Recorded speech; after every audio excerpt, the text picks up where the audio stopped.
निरोगी सेहत का वादा करता है दुर्वा आयुर्वेदा। तो दोस्तों, अगर फंगल इन्फेक्शन को आपको परमानेंटली अच्छा करना है तो उसके पीछे का रीजन सबसे पहले आपको समझ लेना चाहिए। तो घरेलू उपायों से इसको अच्छा करने की कोशिश मत कीजिए। घरेलू उपायों से सिर्फ आप पर्सनल हाइजीन अच्छे से मेंटेन रखने की कोशिश कीजिए।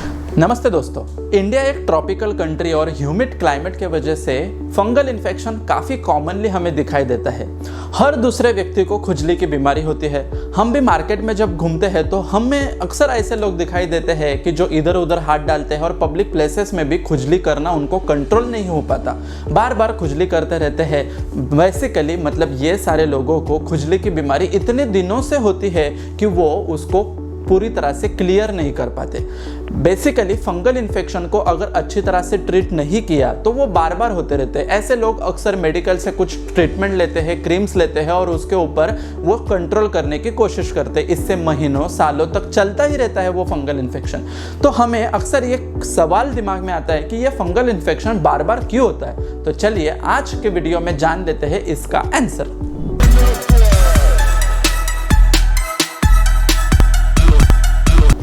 हेलो फ्रेंड्स, मैं डॉक्टर रुपेश आमले और पिछले 12 सालों से मैं प्रैक्टिस कर रहा हूँ नवी मुंबई में। जब भी फंगल इन्फेक्शन का केस हमारे सामने आता है तो हम पेशेंट को हिस्ट्री बहुत अच्छे से पूछते हैं, क्योंकि फंगल इन्फेक्शन ट्रीट करने की विक्ट्री उसी में है कि अगर हम उसका कारण सबसे पहले पता चला सके। अगर हमें फंगल इन्फेक्शन क्यों हो रहा है इसका कारण पता चल जाए तो फंगल इन्फेक्शन वहाँ के वहाँ ही कंट्रोल में आ सकता है। तो इसमें बार बार फंगल इन्फेक्शन होने का सबसे पहला कारण होता है इनकम्प्लीट ट्रीटमेंट। फंगल इन्फेक्शन का जो कोर्स होता है वो लगभग 6 से 8 हफ्तों तक चलता है और अगर हम अच्छे से दवाई करते हैं, रेगुलरली अगर हम मेडिसिन लेते हैं, पर्सनल हाइजीन अच्छे से रखते हैं तो उतने टाइम जोन में वो अच्छा भी हो जाता है। लेकिन बहुत सारे लोग ये दवाइयाँ काफ़ी महंगी होने के वजह से कंटिन्यू नहीं कर पाते या फिर हफ्ते 2 हफ्ते में उनको रिजल्ट दिखना चालू हो जाता है, इसीलिए वो इमीडिएटली स्टॉप कर देते हैं और उसके थोड़े टाइम के बाद वो फंगल इन्फेक्शन फिर से आने लगता है। जब हम कंटिन्यूअस का कोर्स नहीं करते जब तक कि वो हमारे ब्लड से पूरी तरह से चला जाए तो रिकरेंट क्रोनिक फंगल इन्फेक्शन के हम शिकार बन जाते हैं। इसमें दूसरा रीजन होता है रेजिस्टेंट फंगल इन्फेक्शन। जब हम इनकम्प्लीट ट्रीटमेंट करते हैं तो उस वजह से वो जो कोर्स होता है, दवाइयों का जो कोर्स होता है, उससे हमारे शरीर में रेजिस्टेंस बन जाता है। ये जो फंगस होता है बेसिकली ह्यूमिड यानी इंटीमेट जो पार्ट्स होते हैं, प्राइवेट पार्ट होते हैं, वहाँ पर ग्रो होने लगता है। लेकिन मेडिसिन कंटिन्यूसली ना मिलने के वजह से वो रेजिस्टेंट हो जाते हैं। वो दवाइयों से उनके ऊपर कोई भी एंटी फंगल एक्टिविटी नहीं होती, जिससे कि वो फंजाई होते हैं वो बंच में फिर से ग्रो होना चालू हो जाते हैं और वो शरीर से एक पार्ट से दूसरे पार्ट में भी फैलना चालू हो जाते हैं। ये फंगल इन्फेक्शंस काफी रेजिस्टेंट होने के वजह से दवाइयां उनके ऊपर अच्छे से काम नहीं करती, या बहुत सारे लोग इंटरनल तो दवाई खाते हैं लेकिन एक्सटर्नली जो दवाइयां लगानी है वो नहीं लगाते, सोप नहीं इस्तेमाल करते, या फिर कुछ लोग सिर्फ बाहर से क्रीम लगाने की कोशिश करते हैं, सोप इस्तेमाल करते हैं लेकिन खाने वाली दवाई नहीं खाते। तो ऐसा आधा अधूरा अगर हम कोर्स करते हैं तो उससे वजह से भी हमारे शरीर में वो फंगल इन्फेक्शन के लिए रेजिस्टेंस वाली कंडीशन प्रोड्यूस हो जाती है और उससे भी आपको बार बार फंगल इन्फेक्शन हो सकता है। बार बार फंगल इन्फेक्शन होने का तीसरा रीजन होता है स्टेरॉइड्स वाली क्रीम यूज करना। बहुत सारी बार मेडिकल स्टोर्स पे जाके खुजली का क्रीम दे, ऐसे प्रकार से हम डिमांड करते हैं तो मेडिकल स्टोर वाला आपको एक क्रीम थमा देता है जिसमें भेलपुरी ट्रीटमेंट होती है। उसमें एंटीबैक्टीरियल भी एक्टिविटी होती है, उसमें एंटी फंगल भी होता है, उसमें स्टेरॉइड्स भी होते हैं, क्लोबेटासोल, हेलोबेटासोल, मेक्लामिथेजोन, डेक्सामिथेजोन, इस प्रकार के कंटेंट वाले अगर कॉम्बिनेशन क्रीम्स आप यूज करते हो तो डेफिनेटली 2 से 3 दिनों में आपको बहुत अच्छा लगने लगता है, आपका फंगल इन्फेक्शन पूरी तरह से अच्छा हुआ ऐसा आपको लगता है। लेकिन जैसे आप ये क्रीम्स यूज करना बंद कर देते हो तो इमीडिएटली आपका फंगल इन्फेक्शन पहले से दुगने स्पीड में बढ़ने लगता है, बिकॉज ये जो स्टेरॉइड वाली क्रीम्स होती है वो स्किन की जो लेयर होती है उसको बहुत पतला कर देता है, जिससे कि फंगस को ग्रो होने में और फेवरेबल कंडीशन बन जाती है। ये पतले होने के वजह से वहां पर अननेसेसरी स्ट्रेच मार्क्स भी डेवलप होते हैं, अगर हम ये स्टेरॉइड वाली क्रीम्स चेहरे पर यूज करते हैं तो उससे वहां पर पिगमेंटेशन का होना या फिर वहां से बाल आ जाना, ऐसे सारे साइड इफेक्ट्स भी हमारे शरीर में दिखाई देते हैं। स्टेरॉइड के ओवर यूज के वजह से उन व्यक्तियों का जो फंगल इन्फेक्शन का पार्ट होता है, बेसिकली प्राइवेट पार्ट पे अगर फंगल इन्फेक्शन होगा, एक्जिला में फंगल इन्फेक्शन होगा, चेहरे पर गर्दन पे फंगल इन्फेक्शन होगा, और ऐसी जगह पर अगर वो कॉम्बिनेशंस वाले क्रीम यूज करते हैं जिसमें कि स्टेरॉइड होगा, तो उन क्रीम के वजह से वो पार्ट पूरी तरह से काले हो जाते हैं और ये डैमेज लगभग परमानेंट हो जाता है। कितना भी बाद में हमने कोशिश किया तो भी ये रिवर्स नहीं होते। तो बार बार होने वाला फंगल इन्फेक्शन का एक प्रमुख रीजन होता है स्टेरॉइड्स वाले क्रीम्स यूज करना।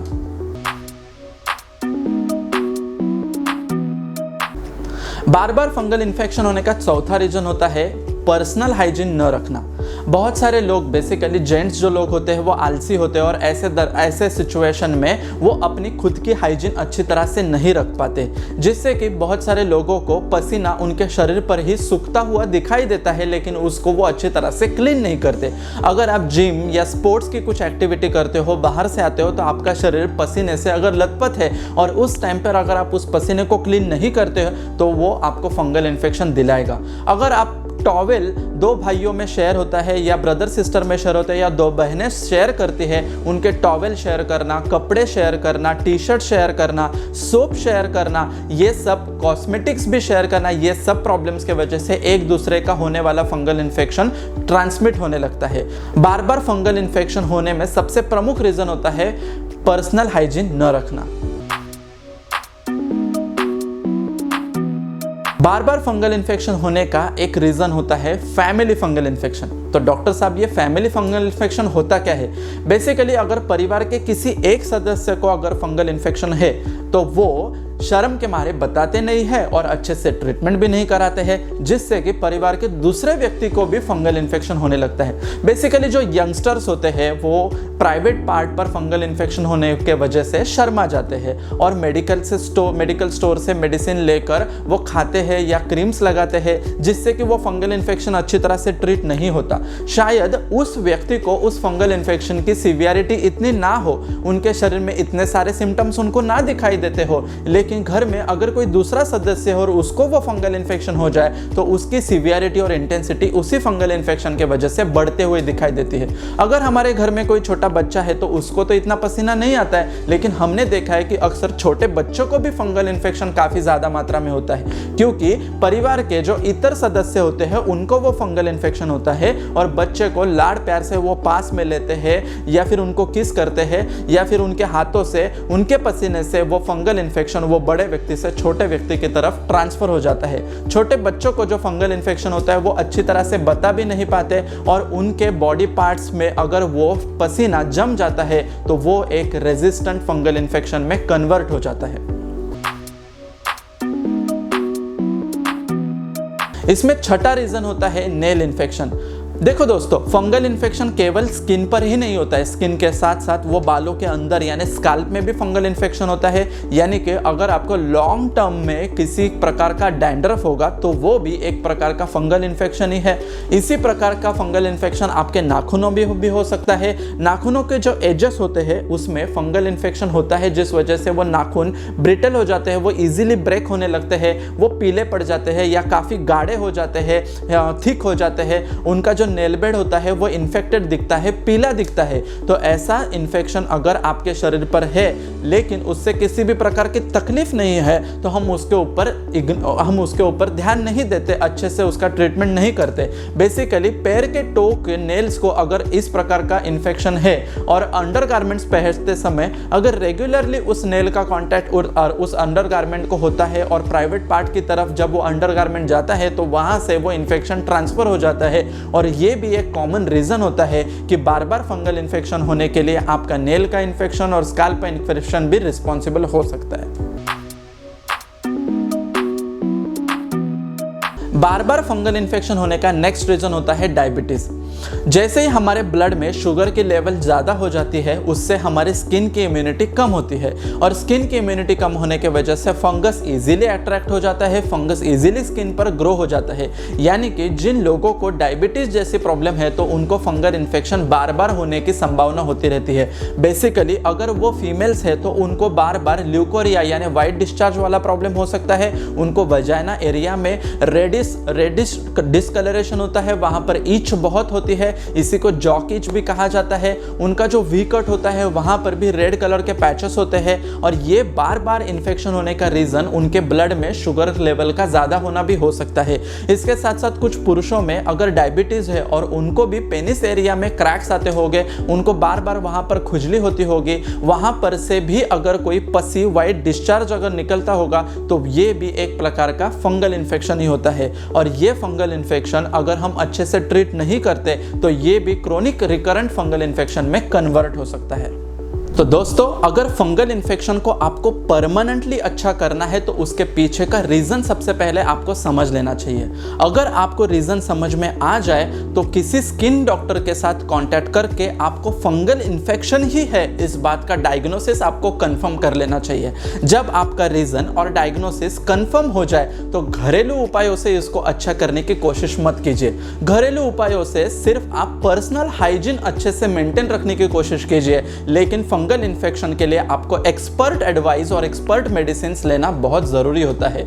ट्रीटमेंट परमानेंटली अच्छा होने के लिए आपकी मेडिसिन प्योरिटी और जेन्युइनिसिटी होनी बहुत ज़रूरी है, तभी जाके उसका 100% रिजल्ट हमको आ सकता है। फंगल इन्फेक्शन 100% यानी परमानेंटली अगर आपको अच्छा करना है तो डॉक्टर ने बताया हुआ कोर्स और मेडिसिन पूरी तरह से कंप्लीट कीजिए ताकि वो फंगल इन्फेक्शन आपको भी ना हो जाए और आपसे आपके फैमिली का भी कंट्रोल में आ जाए। तो आपको भी फंगल इन्फेक्शन से रिलेटेड किसी भी प्रकार की समस्या होगी तो हमारे क्लिनिक के टीम के साथ आप कांटेक्ट कर सकते हो। आपको किसी प्रकार का डाउट होगा तो कमेंट बॉक्स में आप पूछ सकते हो। ऐसा ही हमारा पेज इंस्टाग्राम पर भी है, डॉक्टर आमले रूपेश नाम से, आप वहां पर भी मुझे फॉलो कर सकते हो। ऐसे ही नॉलेजेबल और इन्फॉर्मेटिव वीडियोस के लिए मेरे चैनल को सब्सक्राइब कीजिए, बेल बटन दबाना मत भूलिए।